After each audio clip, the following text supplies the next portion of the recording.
मंडळी, आज आपण तुपाबद्दल बोलणार आहोत. तूप जे गाईचं आहे, जे देशी गाईचं आहे, ते आपल्या तब्येतीसाठी फार अतिशय महत्त्वाचं आहे.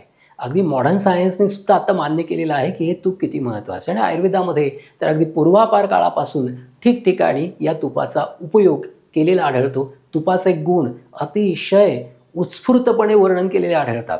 त्याच्यामुळे मी नेहमी सांगतो, की तूप हे अतिशय महत्त्वाचं आहे. आमच्या सगळ्या रुग्णांना आम्ही नेहमी हे सांगत असतो, की दिवसाला कमीत कमी 2 ते 3 चमचे तुमच्या जेवणात तुपाचे असू देच. आपल्या शरीरामध्ये स्नेह जाणं हे अतिशय आवश्यक आहे, कारण आपल्या शरीरामध्ये प्रत्येक टिश्यूला, प्रत्येक सेलला स्नेहाची गरज असते.